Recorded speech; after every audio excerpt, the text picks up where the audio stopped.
প্রিয় দর্শক, সাজ্জাদ কাদিরের প্রীতি এবং শুভেচ্ছা নিন। এই মুহূর্তে আপনাদের সামনে কথা বলতে এসেছি ভারতের পদক্ষেপের বিরুদ্ধে। এবার পাকিস্তানের পাল্টা ব্যবস্থা, ক্ষেপণাস্ত্র পরীক্ষা। এই মুহূর্তে আপনাদের সামনে এই বিষয়টি নিয়ে কথা বলবো। আপনারা জানেন যে গত মঙ্গলবার ভারত শাসিত জম্মু কাশ্মীরের পহেলগাঁওয়ে এক ভয়াবহ জঙ্গি হামলায় 26 জন নাগরিক মারা গেছে। এর একদিনের মধ্যে ভারত পাকিস্তানের বিরুদ্ধে 5টি কঠোর পদক্ষেপ নিয়েছে।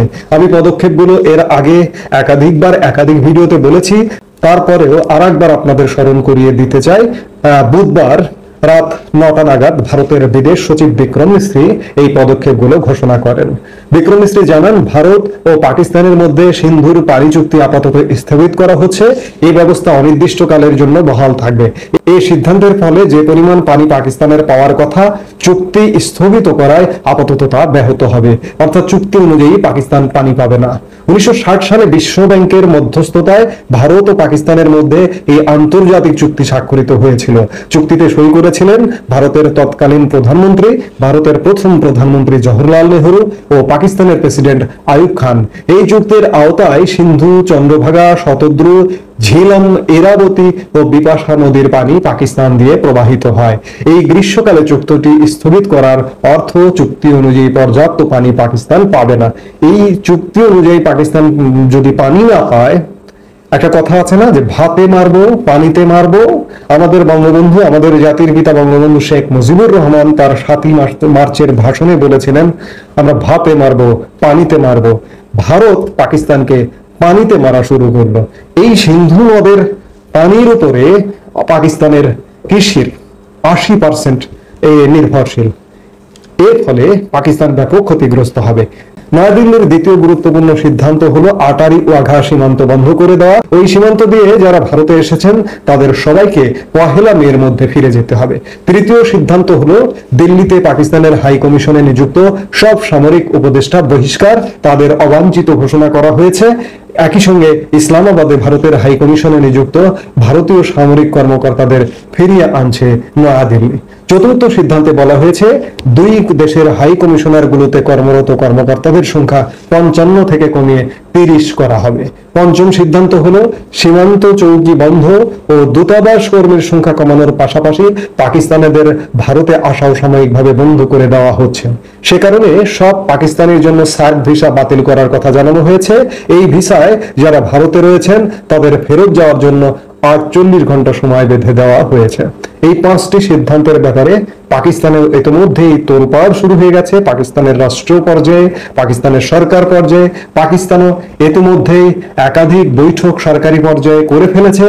এবং শুধু তাই নয়, পাকিস্তান বিশেষ করে সিন্ধু নদের পানি চুক্তি বন্ধ করবার কারণে এটিকে পাকিস্তান এক প্রকার যুদ্ধ ঘোষণা হিসেবে দেখছে, পানি যুদ্ধ হিসেবে দেখছে।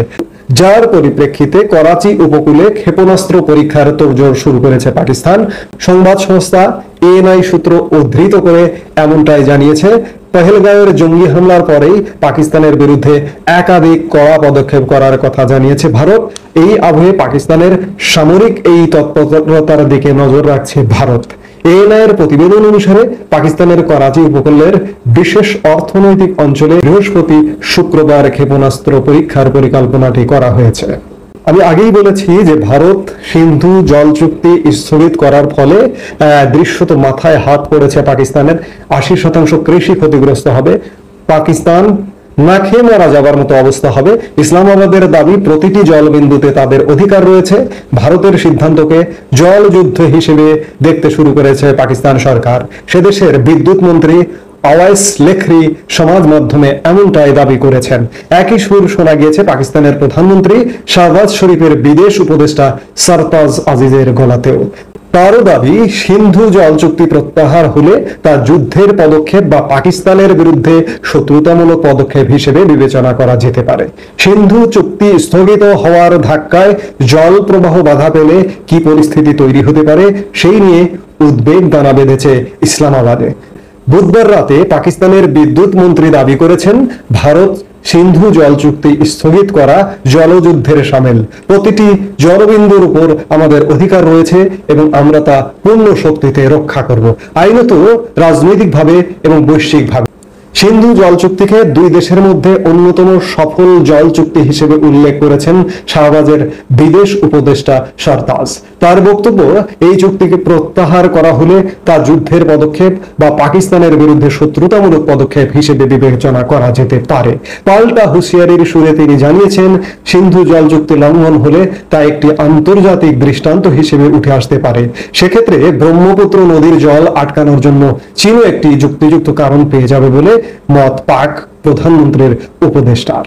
ইতিমধ্যে যেটি জানা যাচ্ছে যে এই যে পরিস্থিতি, এই উত্তপ্ত পরিস্থিতির আবহে আজকেও পাকিস্তানের প্রধানমন্ত্রী শাহবাজ শরীফের উপস্থিতিতে বৈঠক হয়েছে পাকিস্তানের জাতীয় নিরাপত্তা কমিটির। ভারত বুধবার রাতে পাকিস্তানের উপর প্রত্যাঘাত করার কিছুক্ষণ পরেই এই বৈঠকের সিদ্ধান্ত নেয় পাকিস্তান। নয়াদিল্লি প্রত্যাঘাতের পরবর্তী পদক্ষেপের বিষয়ে এই বৈঠকে আলোচনা হয়েছে বলে মনে করা হচ্ছে।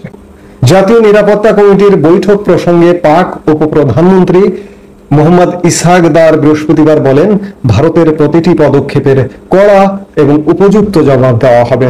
অর্থাৎ ভারত এবং পাকিস্তান মুখোমুখি। পাকিস্তান পুরোপুরি ক্ষেপণাস্ত্র পরীক্ষায় নেমে পড়েছে। আমি আজকেই আরেকটি ভিডিওতে বলেছিলাম যে আমরা যে মুহূর্তে কথা বলছি এপ্রিল মাসের শেষ সপ্তাহে, মে মাসের মে মাস কিংবা মে মাস নাগাদ ভারত পাকিস্তান হয়তো একটা যুদ্ধ দেখতে হতে পারে। কারণ হচ্ছে আন্তর্জাতিকভাবে যদি এই যুদ্ধ থামানোর জন্য আন্তর্জাতিক বিশ্ব এগিয়ে না আসে তাহলে কিন্তু পরিস্থিতিটি সেদিকেই যাচ্ছে। এবং পাকিস্তান বিশেষ করে সিন্ধু জল চুক্তি স্থগিত করাকে পাকিস্তানের জন্য এটা জীবন মরণ ব্যাপার হিসেবে ধরে নিয়েছে, যার দরুন পাকিস্তান পুরোমাত্রায় ক্ষেপণাস্ত্র পরীক্ষাতে পর্যন্ত নেমে গেছে।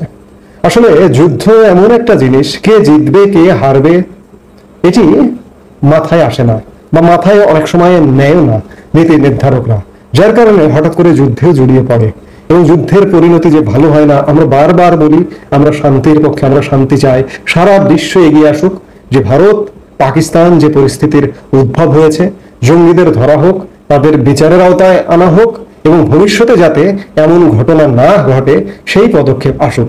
আসলে পাকিস্তান পৃথিবীর একটা অন্যতম সন্ত্রাসী রাষ্ট্র, দ্বিতীয় প্রধান সন্ত্রাসী রাষ্ট্র বহুদিন থেকে। সেটি মার্কিন যুক্তরাষ্ট্র থেকে ঘোষিত হয়ে আসছে, সারা পৃথিবী থেকে ঘোষিত হয়ে আসছে। এই যে ভারতের জম্মু কাশ্মীরে যে হামলা হলো, এটি জঙ্গিবাদের, সন্ত্রাসবাদের একটি বহিঃপ্রকাশ। এই বহিঃপ্রকাশ যাতে ভবিষ্যতে না ঘটে, পাকিস্তানকে অবশ্যই সারা বিশ্বের এমন শাস্তি দেওয়া উচিত এবং এমন পদক্ষেপ নেওয়া উচিত পাকিস্তানের জন্য ভবিষ্যতে যেন এই ধরনের ঘটনা না ঘটে। তারপরেই বলবো যে আমরা যুদ্ধ চাই না, আমরা শান্তি চাই। এই মুহূর্তে এ পর্যন্তই। সবাই ভালো থাকুন, সুস্থ থাকুন। আমাদের ভিডিওগুলো নিয়মিত পেতে সাবস্ক্রাইব করুন Sajjad Kadir and the legends YouTube channel এবং লাইক, কমেন্ট, শেয়ার করে সাথে থাকুন।